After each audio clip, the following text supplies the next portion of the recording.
So here's something that sucks. See that dent? Was that there last night? I don't remember seeing it. It's packaged pretty well. I don't know. It could have been dropped in shipping. But I'm gonna have to bang it out a little bit because it doesn't clear the plate that goes behind it. So that's a bummer. These clamps that everybody I know hates, that you attack with a screwdriver to take off and damage and whatnot. When they're fresh, they look like this. They actually are pretty easy to install if you have the right tool.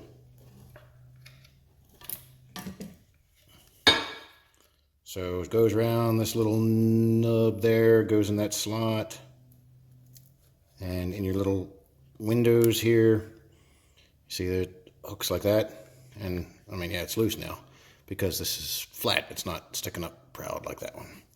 So you take the proper tool for the job.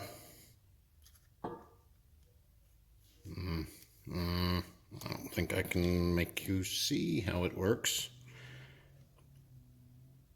No, wait a minute. So what's going to happen is when it pinches this, it's going to shorten the whole thing. Ta-da!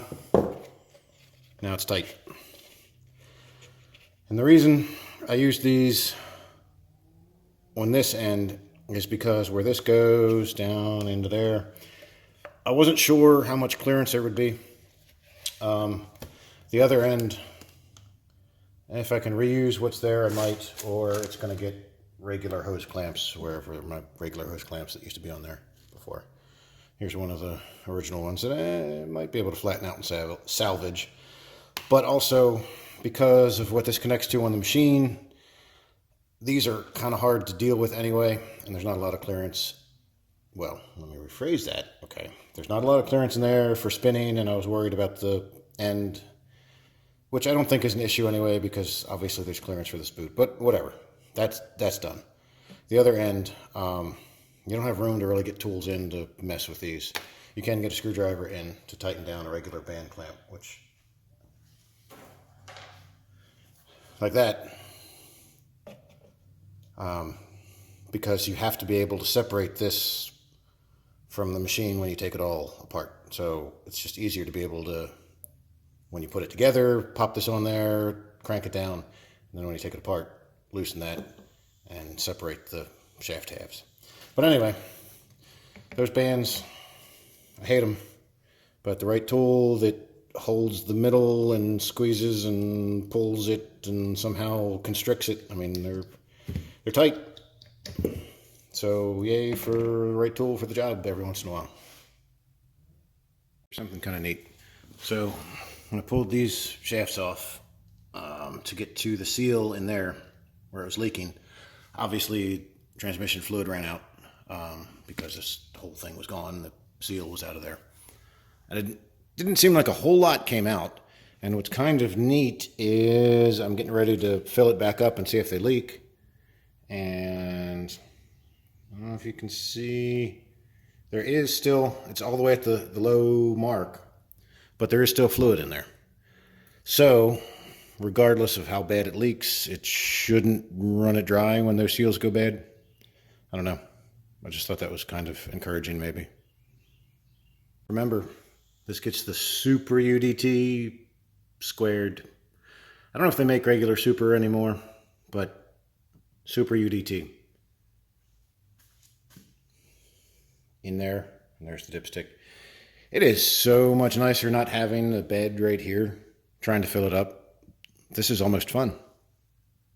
Tip, when filling cases, things that are mostly closed systems, I like to leave the dipstick out because it lets air out as the fluid goes in, so the funnel won't burp. If you leave it in and everything seals up, let me see if I can do this one-handed and make a mess. Eventually, as fluid goes in, air is going to want to come out, and the funnel's going to want to burp. Maybe. There you go. Oh, yeah, nice. Oh, there it goes again. But if the dipstick was out, it would just flow in, no burps.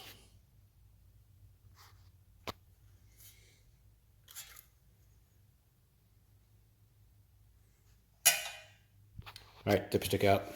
Watch this.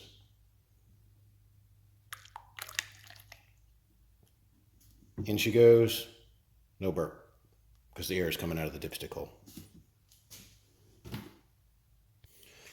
All right, we've got all of our bearings and shafts and all that reassembled in, what do they call this thing? The suspension bracket, I don't know, whatever, the rear tube.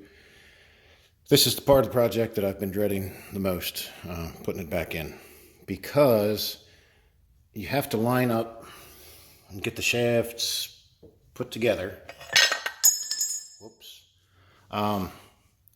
Because once it's in place, there's not room to get them to slide together. And they kind of both have to be together at once, so it's going to be interesting. I guess I'll do one and then slide it over a little bit and do the other. I don't know. But then the other challenge is getting the springs lined up on the spring perches. And as you heard, the bolts just fell out. So the bolts that hold it together are captured to each other, which is nice, but they're in here. So there's plenty of room to reach in and get to that now. But when all this business is right here, I don't know how easy it's going to be to reach in there. So it's going to be interesting. I'm tempted to pack a bunch of rags under there to take space to hold them up, but I do need room to shift the shaft around to get it to line up. I wish I had remembered last night to glue these up in place with just a little bit of caulk or silicone or something just to hold them up in place. But last night, well, there was a lot going on. And I was still here when I wanted to be at home in bed, like when this thing came in when I was trying to leave. Anyway, hopefully having it chained to the motorcycle lift will help at least slide it into place. I'm not even going to try to film doing it because I don't want y'all to hear me cuss and get hurt. The other thing that just makes it challenging is this thing's heavy. Well, here goes.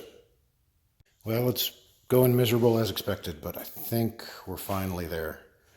Important note, the U-bolt, the upper one, just towards the back of the machine, has to be in before you put everything together because the shaft is in the way. You can't get to it when everything's in position. The other one you can reach inside and there's room to get to, which is good to know because they were falling out and it was a pain. I don't know that my idea of gluing them in would have worked because reaching it around, you need to be able to slide this under the springs. And so, I don't know. The thing that really made things miserable is, remember, I was so happy of the nice new machine parts that fit together with such tight tolerance. Well, when you're in here trying to pry these two ends of the shaft together and, you know, everything's kind of floating and they don't want to line up. Yeah, could have used a little slop in there. Found a way to hold this bolt in place till I jack it up just a little bit more and can get to the nuts on it. But I think we're there.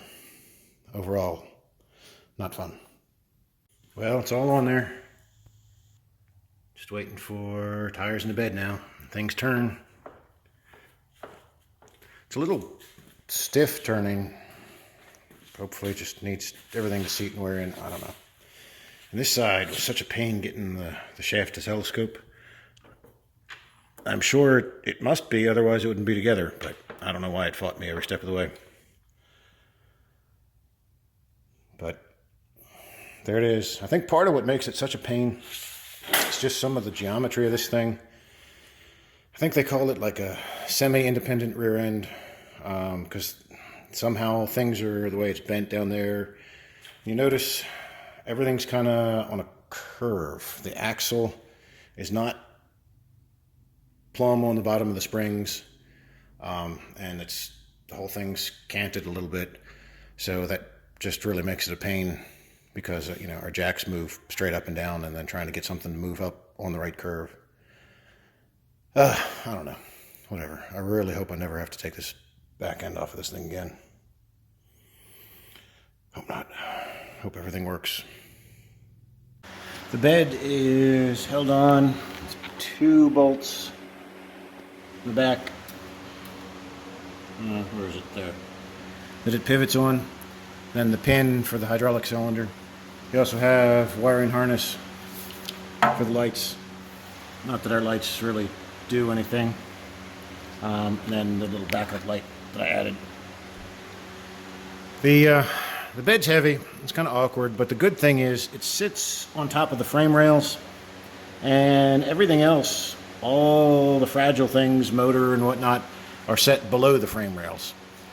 So other than breaking off the lights, you can kind of flop it up there, and you're not gonna break anything.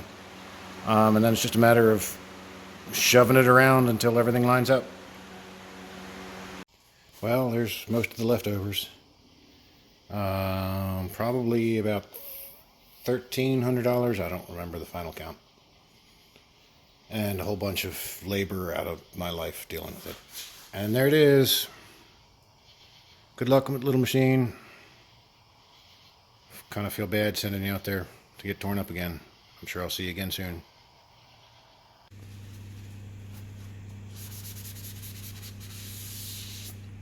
Yay!